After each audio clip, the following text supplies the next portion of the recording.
Welcome, my darling pretties, to our Beyond the Dawn of Business podcast for pretty, empowered female entrepreneurs. It's time to step into your power, pretties. Lift each other, support the squad, and choose a life filled with the autonomy and freedom to live your dreams.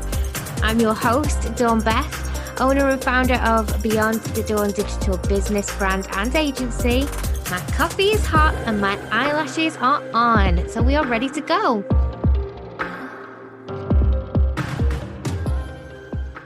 Hey, pretties.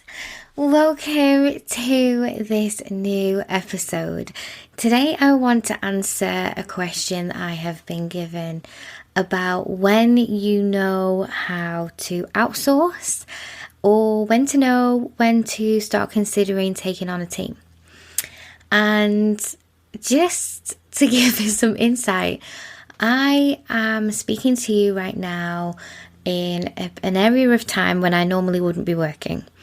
I have been able to negotiate some additional childcare with my mum. She has the kids for me, so that I have the opportunity to catch up on a little bit of work and actually get ahead, because I'm planning on taking some family time in the next couple of weeks, okay?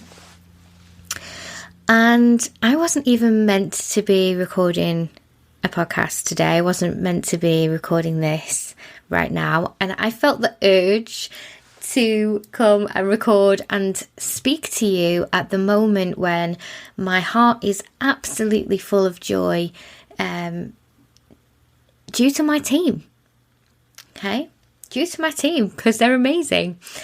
And I have had a real evolution when it comes to bringing people into my business. I've had a real evolution in terms, I had many eye-opening experiences in terms of the hiring process and finding quality candidates and finding candidates that can perform what they have, initially said that they can perform when they've applied. And I've had some really funny experiences in lack of professionalism and just things that you just would not expect to happen, especially if you're the type of person who's ever worked in a corporate background and you have an understanding of how larger companies and big corporations work. You will have a deep set feeling of professionalism and how things fit together in the whole jigsaw of different departments and the whole jigsaw of, employing people and being an employee. I guess when you've been subject to a human resources department, whether you've been in the human resources department or whether you've been in a company that has a human resources department, or whether you've been an employee of a company that has a stellar human resources department, that when you actually go out into the wide world, into places where there isn't that incredibly big area of HR knowledge, it can actually be quite eye-opening how people conduct themselves, and it can make it really difficult for solopreneurs, business owners and agency owners to bring people in, outsource or onboard team members. It can be so hard. But today I'm coming to you from a place, a humble brag, from a place of absolute team joy. Absolute team joy. I have just had a look at one of our monthly newsletters designed by one of our lead designers, who just feels like my design soulmate. She just gets me. And I have had a conversation with another team member about that and what we might do with that in the future and how we can develop it and what we might do in our business with these things, and the attitude and excitement and just how loyal and involved and on board they are. It's amazing. It feels absolutely amazing. They are incredible women, and it is such an honour to have them all the way fully inside my business, there with me by my side. It's amazing. It's absolutely amazing. My sister is in my business, and I don't know whether I've mentioned that on this podcast before, but we are a family team. And she this week cracked something in our business that we've been working towards for a little while. She just went and was tenacious and did it. She found a way. And that was an amazing feeling as well. My sister is amazing. She doesn't realise she's amazing, but she is. And just having her, even to be able to just talk about business things, has been a massive, massive support to me. It's fantastic. I'm very, very lucky that I have an amazing team within the business, and then I have an amazing friends and family network of hypers that are just so proud and so happy and so incredibly supportive of everything that we're doing, everything that we want to do. It's really special. So with that in mind, and for everything that I'm about to say in terms of what I believe you need to consider when you're thinking about outsourcing, and what you need to consider about possibly hiring or onboarding or having retainer agreements with freelancers, however you want to do it for your business, depending on where it's at. I want you to know that first and foremost, the practical advice has to come from the motivation of really understanding what having a team can do for you and how amazing it is when you have the right team. And the one thing that I will also like to say is that the team that I have are amazing, brilliant, inspirational, intelligent women who have at some point previously either not been shown the best side of business, or have been overlooked, or I mean, not everybody, but a lot of the women that I work with at some point have either been subject to somebody's mistreatment or somebody's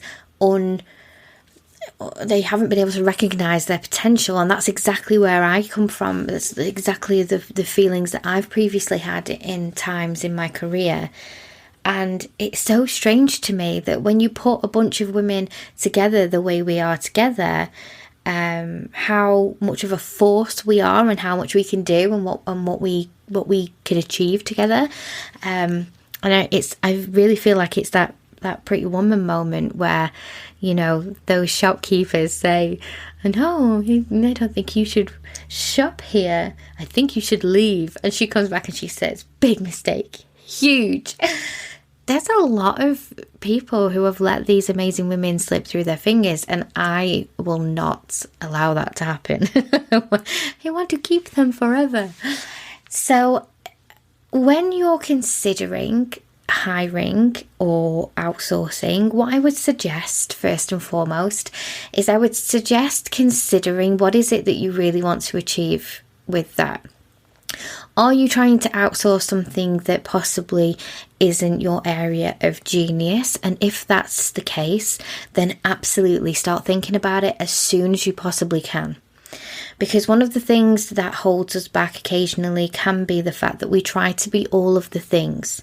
And we can hold on to that feeling of trying to be all of the things, almost like if we don't do every single thing, if we aren't an expert in every single corner of our business, then that takes something away from us in terms of our self-worth, in terms of our expertise, our knowledge, our area of genius. And I totally disagree with that. Because I started pairing, collaborating and onboarding within my agency fairly early on in the journey, I got booked up super quick, and I realised quite quickly that I could not physically do all of the things that needed to be done. I was going to end up losing potential ideal clients, and they were ideal clients. They are ideal clients. And I didn't want to do that. And I knew that there were other people just like me that had the same core values and ethos, possibly not the same experience or qualifications or whatever. We all come from different backgrounds. But I knew that I could bring somebody in and I could train them up and I could do what I needed to do to get them so that they were working with me in the same format. So I did it quite early on. Now, there are certain areas of my business that I didn't outsource quickly enough. There are definitely things that I should have done sooner, and I would suggest you outsource as quickly as you can. Because what we tend to do is we tend to think about, oh my gosh, the investment, oh my gosh, giving over control to somebody else, oh my goodness, I have to consider now managing a person, or at least managing the workload thereof. And it can be something where we kind of get a little bit overwhelmed. And it is a new skill. It's definitely a new skill. It's on another level. Every time we up level, we learn something new, right? So it's like something that you have to be in it. And of course, again, there are things that you can go and learn. There are skills that you can go and pick up if you wanted to make sure you were the best leader and make sure that you had those great understandings. But I do think it's one of those things that no matter how much you go and learn, how much advice you take, how many natural skills you have as a leader, you do kind of learn a little bit on the job. So you just have to kind of jump in and do it. Then I really want you to think about which areas of your business are the priorities, okay? I have had so many discovery calls with people who have wanted to take the agency on for social media management. And they will say to me, okay, I'm loving everything that you're saying, Dawn. I think it would be great for one of your girls to take over our management. I would love to talk more about your idea of what our strategy would be. However, I'm going to come back to you in a couple of months' time because I need to get some more sales in before we can kind of cover this investment, or I'm going to wait until that launch is out of the way, or I'm going to wait until that new product range has been discontinued. And that for me is always a really difficult conversation because I am not a pushy salesperson. I will always offer and invite. But actually often that can be the wrong move. It can be a thing that makes it difficult and more harder. Because if you're the type of business, which all businesses pretty much are, that can gain more sales or that can communicate with their customers through social media, then you need us yesterday. you need us this time last year. Like, there is no better time than this moment, and the next best time will be the moment after that. And the more you delay, the more you're almost kind of delaying your own success. And that's not to say that I'm trying to suggest that social media management in particular is the thing that absolutely converts. It's not. A lot of organic social media is not there to be the end close of the sale. It's very much to be the brand awareness. It's very much to be the communication. It's the connection between you and your customers, your ideal clients. And it's the whole foundational stuff that actually is very important before you can even consider trying to close the sale. And there's a whole sales process that I think if you are new to business or if you're new to sales, you've never been in that world, that you maybe don't, inherently recognize. Think about that when it comes to what you're going to onboard. Am I really good at doing my own accounts, my bookkeeping? Do I enjoy it is a great question. Do I love doing my own accounts and bookkeeping? If the answer is like me and it's a no, then get yourself somebody else who knows what they're doing, who enjoys it, who is in their zone of genius when they're in that arena, and pass it over to the expert. I really love looking at the areas of my business and thinking about the things that I'm not an expert in, and thinking about the things that possibly I don't enjoy, that doesn't send me to my joy space. For instance, I'm not big on admin. I think in vision and colour and I struggle to kind of pin myself down to that stuff. It's just a natural way for me working. It turns out that I find myself in that bundle of ideas space, which I love. I'm so happy that I work in that space. But I really do need other people to kind of pin everything down. And that's why I went and got myself an amazing business operations manager to partner with me and my sister, so that there is somebody there kind of taking care of all of that stuff and almost like managing me. Like, telling me, Dawn, this is what you've got on with your diary today. Dawn, this is what you need to have done by this date. Dawn, you need to do this, you need to do this. I'm really good with self-management, but when it comes to the admin stuff, I really, it doesn't hurt to have somebody there to kind of bring me back down from my dreamy in the clouds state back to where I need to be. So like that for me was something that I found really, really really beneficial. And I did it all myself before and I was fine. We managed, it was good, everything was okay. But what I'm saying is that my life is enhanced, my business is enhanced greatly. And this is the bit that people miss when they consider outsourcing or building a team, is that actually sometimes taking that step a moment before you maybe feel you're ready is exactly the right moment. And that's because we tend to have needed that support much sooner than we get it. We delay it. And this, as soon as you get that support, especially once you get past the initial onboarding stage where you're learning about what tasks need to be completed and training and all of that, it's a beautiful place.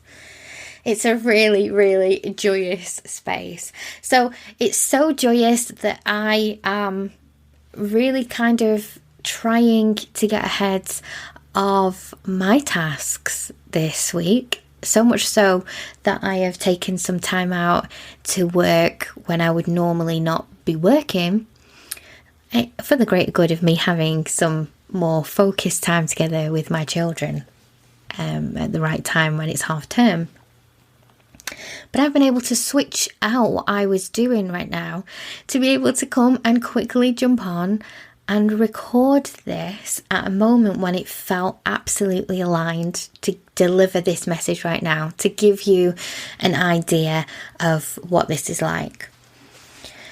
One of the things that I found slightly more challenging, and I think that one of the reasons why this is so joyous for me, is because one of the things that I have found challenging when it comes to growing my business and growing the agency in particular is getting good quality candidates who are what they say on the tin. I think there has become, especially in my niche, in my industry, the digital marketing space, there are a lot of people who believe that because they've had a Facebook account since 2007 and they've ran their own personal profile and they get good likes and they wrote a blog at college or something similar, that they are an expert level social media manager and or strategist. And the truth is that you don't have to have a qualification. I just want to kind of caveat that. I'm not suggesting you have to go to university to be an amazing social media strategist and or marketeer and or manager. I'm not saying that. I know some amazing women who literally have just dived in early on, tried lots of things, kept all the things that worked really well for them, captured data, used that incredible data to learn and pivot and test and learn and pivot and test and get to a place where they know it like the back of their hand, right? They know it better than the back of their hand. But you can't run a couple of small business accounts and then say you are an expert level or you're an advanced level social media marketer. You just can't. Because we're talking about a level of experience that is required for massive, massive accounts that would just be stuff that you don't even know you don't know. And there has been a massive amount of new social media marketers, new social media managers since the lockdowns and the COVID situation. And I am on the sidelines, absolutely hyping all of you up. I am completely 100% behind you. But if you're sat listening to this podcast thinking, okay, so I've managed a few accounts and I understand about hashtag strategy. I know how to build a strategy that I believe will work. I know how to split A and B test organically, not just with Facebook ads, but organically. I know how to read data. I know how to read buying behaviors, all of these things. You're in that space. If that's where you're at, then speak to somebody. Have a conversation with somebody, a peer, a mentor, somebody that you look up to in the industry, and have a bit of a sound check. This is the stuff I'm proficient with. This is the stuff I'm capable of. What am I missing? Where are my gaps? How can I fill them? What courses can I do? What resources can I consume? What kind of experience should I be looking for? You have to consider those things. You can't just go and say, okay, I am an advanced level social media marketer when you possibly have posted once a day using the same generic hashtags as everybody else on one account that was your friend's account, and you were just helping them out. Like you can't do that. You've got to understand that, like in every single industry, there are levels of expertise. That's not to say that if you're at that place that you should give up. You absolutely should not give up. This is a very, very fulfilling, beautiful career path. It's wonderful. The girls in the agency love it, like absolutely adore it, and it is such a creative space, and there's so many opportunities for not just career fulfillment, but life fulfillment in this particular niche. So don't give up, but definitely sound check with somebody that you trust and get some ideas of how you can build on that.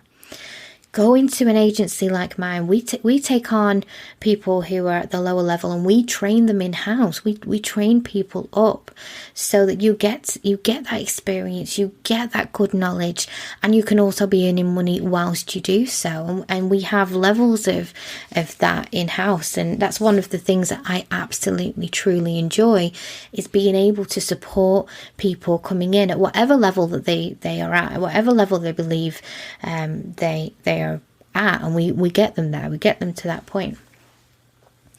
When you're onboarding people, you have to know that they have what you need. You have to be 100% sure that they have what you need. So, due diligence is something that none of us should ignore. We should always be looking for information as to what this person has, what they do.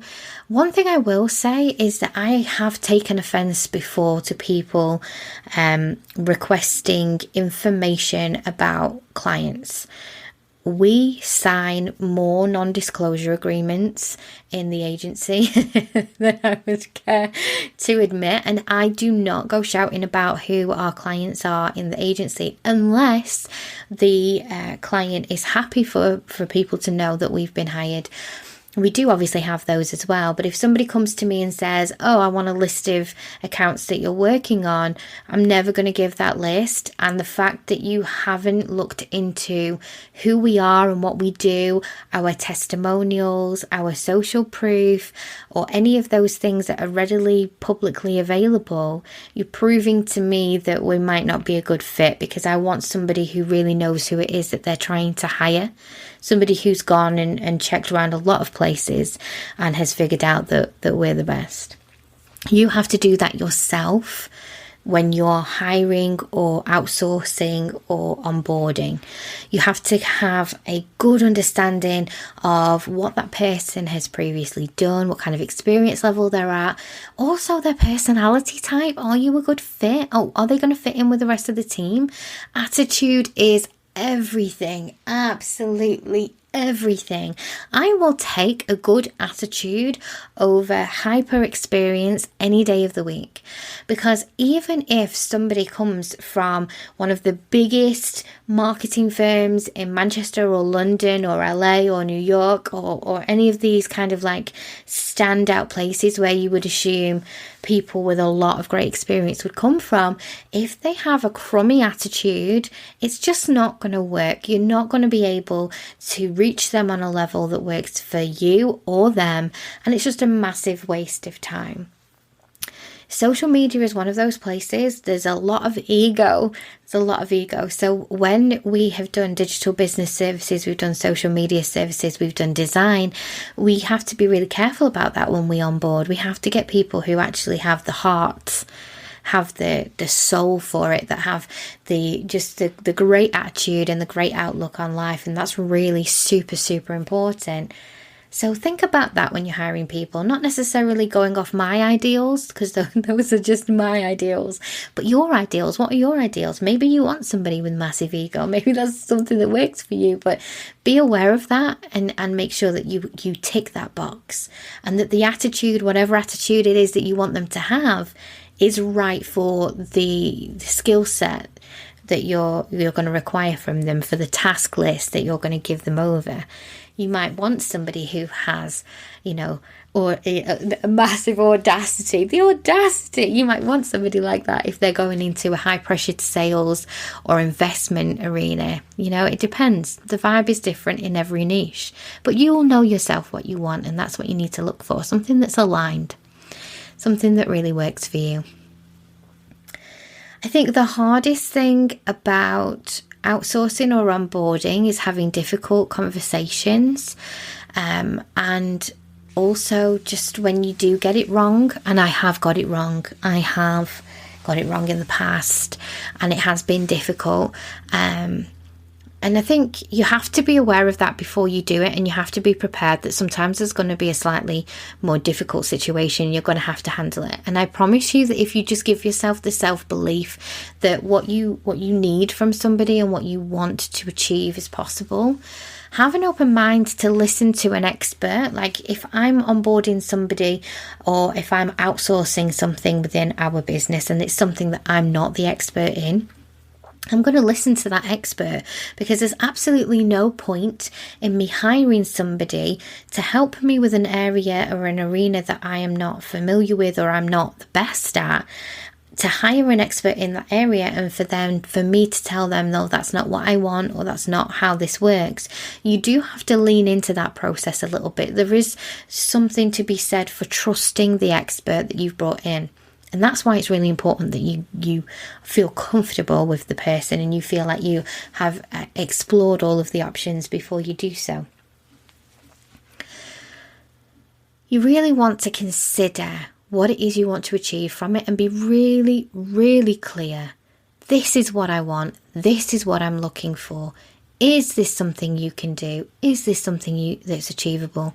And I always like to ask, is this something that interests you? Is this something that's going to fill you with joy? You're going to enjoy doing this? Because I think it's really important that you have people that actually are in their zone of genius and joy space. Not just can you fulfill this function, but will this be something that you will enjoy? Is this something that you will really, really, have some great feelings about, and will be able to just be in that amazing space where we're bouncing off each other and the growth is amazing, the experience is amazing, and you're happy and I'm happy, and then the clients are happy, the customers are happy, and it's a win-win-win-win-win-win-win. It's really important, really, really important. And if you have a lot on your plate, it can be just so incredibly life-changing to be able to step back a little bit. And I've found that my business has come on leaps and bounds the moment I kind of relinquished control over all of the things, like a crazy octopus with some sort of business task in every tentacle.